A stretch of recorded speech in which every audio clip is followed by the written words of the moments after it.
Bon, dans une procédure, comme on vient de parler d'une plainte privée, là, il y a des témoins qui ont assisté à cette audition-là. Il y a eu au moins 4 témoins. On a passé une journée complète avec un avocat de Québec qui a monté à Rivière-du-Loup devant un juge qui s'appelle Martin Gagnon. Puis on a démontré que ce monde avait commis des faux documents, avait déposé de faux documents dans le but de soutirer 90 000 à la nation. Le juge ordonne un procès.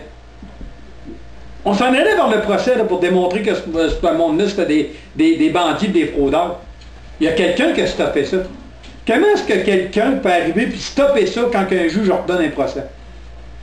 Ça voudrait-tu dire qu'un juge, quand il rend une décision, c'est pas plus haut qu'un procureur? Regardez là, je m'interroge sérieusement sur la justice.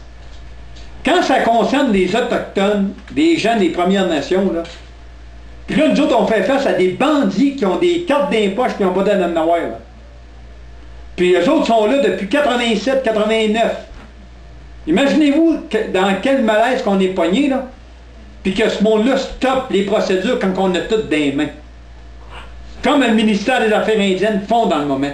Alimentent les bandits avec de l'argent, puis ils disent frapper sur la tête à Genève, grand chef. C'est ça qu'ils font, le ministère des Affaires indiennes. Comme à un moment donné, on dit, là, il y a plein de preuves, plein de raisons de planter ce monde-là. Puis on stoppe la vérité, puis on bifurque la vérité, puis ça meurt dans l'œuf. Mais ce coup-ci, ça ne meurra pas dans l'œuf. Parce que ça va éclater. Comme vous savez, on se sert de YouTube pour envoyer nos films. Puis on trouve ça malheureux de voir les journalistes aller.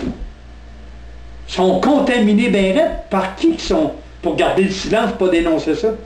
C'est l'argent qui appartient aux Canadiens. Il y a de la fraude monumentale dans toutes les nations autochtones par rapport à du monde qui ont eu des cartes d'Indiens dans des boîtes de complay. Comment est-ce qu'on fait pour laisser faire ça et pas dénoncer ça? On a peur de qui? Qui cache la vérité? Pour quelle raison? Moi, j'étais un grand chef autochtone. Fait peut-être à part des autres, je prends pas de boisson. Je prends pas de drogue. Puis toute ma vie, j'ai travaillé.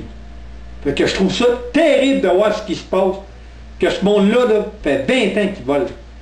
20 ans qu'il produit des faux documents dans le but de soutirer de l'argent.